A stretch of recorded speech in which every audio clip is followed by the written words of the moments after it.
Hello everyone.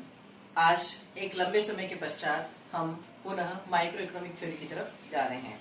आज हम पढ़ने जा रहे हैं माइक्रो इकोनॉमिक थ्योरी का टॉपिक प्रोडक्शन। जैसा कि पिछले वीडियोस में मैं आप लोगों को बता चुकी हूँ कि how many branches of economics. There are two branches of economics, one is micro and another is macro. And how many parts of economics? There are 5 parts of economics like consumption, production, exchange, distribution and public finance. Consumption जिससे related समस्त theory हम पिछले videos में पढ़ चुके हैं। उपभोग की जो अवधारणा है या उपभोग से संबंधित जितनी भी थ्योरीज हैं उनके बारे में विस्तृत रूप से हम अध्ययन कर चुके हैं। अब हम सेकंड पार्ट प्रोडक्शन में एंटर करते हैं। प्रोडक्शन जिसका मेन कैरेक्टर होता है प्रोड्यूसर।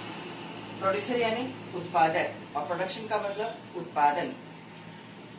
सबसे पहले हम ये जानने की कोशिश करते हैं कि प्रोडक्शन क्या है। ये जो 5 पार्ट्स आपके सामने इकोनॉमिक्स के लिखे हुए हैं, these are not only 5 parts of economics but these are also syllabus of micro economic theory. Let us start production. First of all we should know about the definition of production. So what is the meaning of production? उत्पादन किसे कहते हैं? किसी भी वस्तु में उपयोगिता का सृजन करना ही उत्पादन कहलाता है। ध्यान दीजिए, किसी भी वस्तु में उपयोगिता का सृजन करना, सृजन का अर्थ होता है निर्माण करना, उपयोगिता डालना। यदि किसी वस्तु में उपयोगिता डाल दी जाए तो यही उत्पादन कहलाता है। ये उत्पादन या कहें कि ये उपयोगिता का सृजन कई प्रकार से किया जा सकता है। उपयोगिता सृजन करने के कई तरीके हैं, जैसे ज्ञान मूलक तुष्टिगुण के द्वारा, समय मूलक तुष्टिगुण के द्वारा, स्थान मूलक तुष्टिगुण के द्वारा और रूप मूलक तुष्टिगुण के द्वारा उपयोगिता का सृजन किया जा सकता है। सबसे पहले हम लेते हैं रूप मूलक तुष्टिगुण के द्वारा उपयोगिता का सृजन करना। रूप मूलक तुष्टिगुण के द्वारा उपयोगिता सृजन करने का अभिप्राय ये है कि जब किसी वस्तु के रूप में परिवर्तन करके उसमें उपयोगिता डाल दी जाए तो यह रूप मूलक तुष्टिगुण सृजन के द्वारा उत्पादन कहलाता है। अब मैं इसे आपको एक एग्जांपल से बता रही हूँ। मान लीजिए कि आपका कॉलेज का कैंपस जो है वह किसी हाईवे पर स्थित है।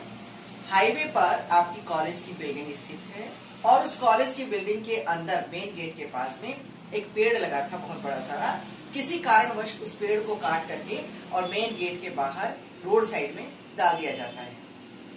ये हाईवे है जो 24 आवर्स चालू रहता है, जिस पर अनलिमिटेड ट्रैफिक आता जाता रहता है। बहुत से लोग यहाँ से पैदल निकलते हैं, कई 2 व्हीलर लेके निकलते हैं, कई 4 व्हीलर लेकर के निकलते हैं। बिल्कुल पास में आपके कॉलेज का गेट है, मेन गेट है, जिस गेट से दिन भर बहुत सारे लोग एंट्री करते हैं। यहाँ स्टूडेंट्स भी आते हैं, पेरेंट्स भी आते हैं, टीचर्स भी आते हैं और अन्य काम से कई लोग भी इसमें आते और जाते हैं। लेकिन किसी का भी ध्यान उस पेड़ पर नहीं जाता है। क्यों? क्योंकि सड़क पर जगह जगह बहुत से पेड़ काटे हुए पड़े रहते हैं, कोई पेड़ की तरफ ध्यान नहीं देता है। अचानक एक कारपेंटर का ध्यान उस पेड़ की तरफ जाता है और वो देखता है कि बहुत महत्वपूर्ण, बहुत कीमती लकड़ी इस पेड़ की है, क्यों ना मैं इस पेड़ का रूप बदल करके इसमें उपयोगिता डाल दूं, इसका कोई फर्नीचर बना दूं। और वो वहां बैठ करके उस पेड़ की सूखी हुई लकड़ी का एक बहुत सुंदर सा सोफा बना करके उस सोफे को वो वहीं पर रख देता है गेट से बाहर रोड साइड में। अब देखिए अब क्या होगा। अब हर आने जाने वाले की नजर बरबस उस सोफे पर जाएगी। वो सोफा हर एक को अट्रैक्ट करेगा। हर व्यक्ति सोचेगा कि ये इतना महत्वपूर्ण सामान, इतना सुंदर सोफा यहाँ क्यों रखा है। जब तक पेड़ था किसी ने उसकी तरफ देखा तक नहीं, लेकिन जैसे ही उसका रूप बदल करके और उसे सोफे में बदल दिया गया तो हर एक को वह सोफा अट्रैक्ट करने लगा। ध्यान दीजिएगा, यही कहलाता है रूप मूलक तुष्टिगुण का सृजन, यानी लकड़ी का रूप बदल करके और उसमें उपयोगिता सृजित कर दी गई। ये रूप मूलक तुष्टिगुण के द्वारा उत्पादन कहलाता है। इसी प्रकार ज्ञान मूलक तुष्टिगुण के द्वारा उत्पादन किया जा सकता है। कैसे? जैसे इसे भी मैं आपको एक एग्जाम्पल से बता रही हूँ कि 2 मित्र एक साथ में गांव में रहते थे। 8वीं कक्षा तक दोनों ने एक साथ में पढ़ाई की। इसके पश्चात एक लक्की था जिसे उनके रिश्तेदार अपने साथ शहर ले गए पढ़ाने के लिए। और शहर ले जाकर के पढ़ लिख कर MBBS करके बहुत बड़ा नामी गिरामी डॉक्टर बन गया, लेकिन जो दूसरा मित्र था वो वहीं गांव में ही रह जाता है। वो अपनी शिक्षा को आगे नहीं बढ़ा पाता है और अपने पिता के साथ खेती बाड़ी के काम में ही लग जाता है। जो व्यक्ति MBBS करके ऊंची डिग्रियां लेकर के डॉक्टर बनता है वो अपनी फील्ड का एक प्रसिद्ध डॉक्टर बन जाता है, खूब प्रसिद्धि प्राप्त करता है, बहुत सारी इनकम अर्न करता है। लेकिन जो गांव में रहता है वो इतनी तरक्की नहीं कर पाता है, इतनी आय अर्जित नहीं कर पाता है। इन दोनों के मध्य जो डिफरेंस है वो डिफरेंस किस वजह से आया? वह अंतर आया है ज्ञान मूलक तुष्टिगुण के सृजन के कारण। तो इस प्रकार आपने देखा कि ज्ञान मूलक तुष्टिगुण का सृजन करके भी उत्पादन किया जा सकता है। ध्यान दीजिएगा कि उत्पादन केवल वस्तुओं का ही नहीं होता है बल्कि सेवाओं का भी उत्पादन किया जाता है। जैसे ये क्लासरूम है और क्लासरूम में मैं आप लोगों को पढ़ा रही हूँ। क्या यहाँ कोई प्रोडक्शन हो रहा है? क्या यहाँ कोई उत्पादन हो रहा है? आपका जवाब होना चाहिए हाँ, यहाँ पर उत्पादन हो रहा है। यहाँ किसी वस्तु का उत्पादन नहीं हो रहा है बल्कि सेवाओं का उत्पादन यहाँ पर किया जा रहा है। तो इस तरह आपने देखा कि उत्पादन क्या है? किसी भी वस्तु में उपयोगिता का सृजन करना उत्पादन कहलाता है। अब उत्पादन कौन करता है? उत्पादन करने वाले को कहते हैं उत्पादक। उत्पादक उत्पादन कैसे करता है? किसकी सहायता से करता है? तो उत्पादन करने के लिए जरूरी है उत्पत्ति के साधनों का होना। तो अब हम पढ़ने जा रहे हैं फैक्टर्स ऑफ प्रोडक्शन के बारे में कि उत्पत्ति के साधन कौन कौन से हैं। How many factors of production? There are 5 factors of production. उत्पादन के 5 साधन होते हैं, जिसमें सबसे पहला साधन है भूमि। भूमि जिससे आप सभी बहुत अच्छी तरह से परिचित हैं। जमीन, भूमि जिसके बिना हमारा कोई अस्तित्व नहीं है, हम भूमि के बिना खड़े भी नहीं हो सकते, हमारा कोई वजूद नहीं है भूमि के बिना।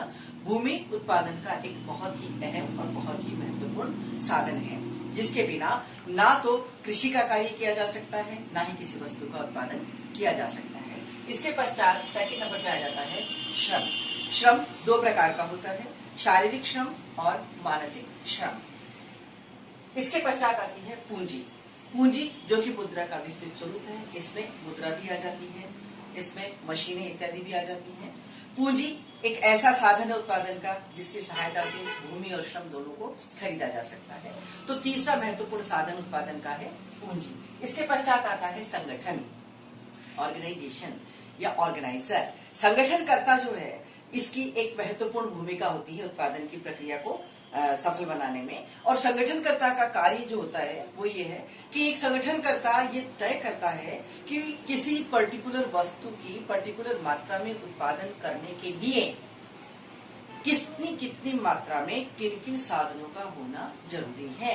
यानी कितनी मात्रा में भूमि की आवश्यकता है, कितनी मात्रा में श्रमिकों को लेना है, कितनी मात्रा में पूंजी लगानी है, कितनी मशीनें लगानी है, ये सब निर्धारित करने का कार्य संगठन के द्वारा किया जाता है। लास्ट एंड फाइनली जो प्रोडक्शन का फैक्टर है वो है साहस। साहसी जिसका मुख्य कार्य होता है जोखिम उठाना। तो अब उत्पादन में कैसी जोखिम है? क्या कोई लड़ाई लड़नी है? क्या कोई युद्ध लड़ना है? क्या जोखिम होती है उत्पादन में? उत्पादन में जोखिम होती है। तो वो जोखिम किस चीज की है कि एक प्रोड्यूसर जिस वस्तु का उत्पादन करने जा रहा है वह वस्तु बाजार में बिकेगी या नहीं बिकेगी। यदि वस्तु बाजार में बिक जाती है, अच्छा मार्केट मिल जाता है वस्तु को, और उसको बेचने से यदि लाभ मिलता है तो उस लाभ के सब भागीदार हो जाते हैं उत्पत्ति के समस्त साधन। लेकिन यदि वस्तु नहीं बिकती है, तो यदि बाजार में वस्तु नहीं बिकती है और हानि की प्राप्ति होती है, तो साहसी आगे आकर के ये कहता है कि यदि हानि हुई तो मैं इस हानि को उठाने के लिए तैयार हूँ। ये जोखिम है उत्पादन का। जब तक कोई जोखिम उठाने के लिए तैयार नहीं होगा तब तक उत्पादन का कार्य संभव नहीं है। प्रतिष्ठित अर्थशास्त्रियों ने ये 5 साधन बताए थे उत्पादन के, लेकिन आधुनिक अर्थशास्त्रियों का मानना है कि उत्पत्ति के साधन 5 नहीं बल्कि 4 हैं, जिसमें भूमि, श्रम, पूंजी ये 3 साधन, और चौथा साधन जो उन्होंने बताया कि संगठन और साहस, इन दोनों कार्यों को एक ही व्यक्ति आराम से संपादित कर सकता है। इसलिए उत्पादन के साधन 5 नहीं बल्कि 4 हैं। हम उत्पादन के साधन 5 माने या 4, इससे कोई फर्क पड़ने वाला नहीं है। तो इस तरह आपने देखा कि उत्पादन किसे कहते हैं, उत्पत्ति के साधन कौन कौन से हैं।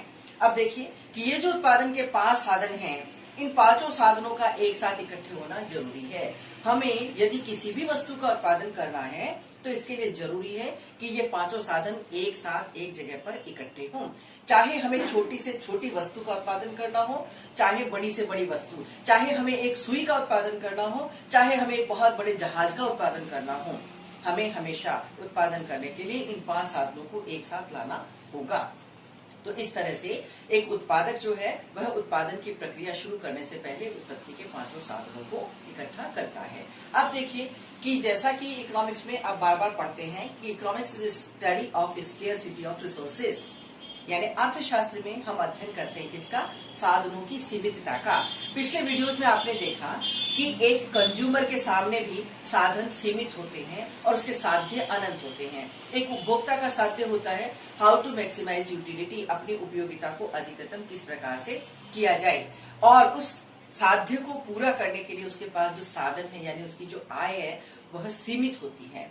और उस सीमित साधन से एक उपभोक्ता ये प्रयास करता है कि वह अपने सीमित साधनों को इस प्रकार से व्यय करे कि प्राप्त होने वाली उपयोगिता का स्तर अधिकतम कर सके। ठीक उसी प्रकार से जिस प्रकार से एक उपभोक्ता व्यवहार करता है, ठीक उसी प्रकार का व्यवहार एक उत्पादक के द्वारा भी किया जाता है। एक उत्पादक के पास में जो साधन है उत्पादन के वो सीमित होते हैं, लेकिन उसका साध्य क्या उत्पादक का साध्य है? हाउ टू मैक्सिमाइज प्रॉफिट, यानी लाभों को अधिकतम किस प्रकार से किया जाए। साधन सीमित है और साध्य अनंत है। साध्य अनंत होने का मतलब क्या है कि एक उत्पादक के सामने एक लंबी चौड़ी लिस्ट होती है। जब 5 साधन उत्पादन के एक साथ इकट्ठे हो जाते हैं तो वो उस साधनों की सहायता से किसी भी वस्तु का उत्पादन कर सकता है। वो सुई बना सकता है, पंखा बना सकता है, टेबल बना सकता है, कुर्सी बना सकता है, बोर्ड बना सकता है, पेन बना सकता है, कुछ भी बना सकता है। लेकिन वो क्या बनाए, उसे किस चीज का उत्पादन करना चाहिए, इसको तय करने के लिए एक उत्पादक जो है वो विवेकपूर्ण तरीके से काम करता है और वो उत्पत्ति के सीमित साधनों को इस प्रकार से काम में लेता है कि उसको मिलने वाले लाभों की मात्रा अधिकतम हो जाए।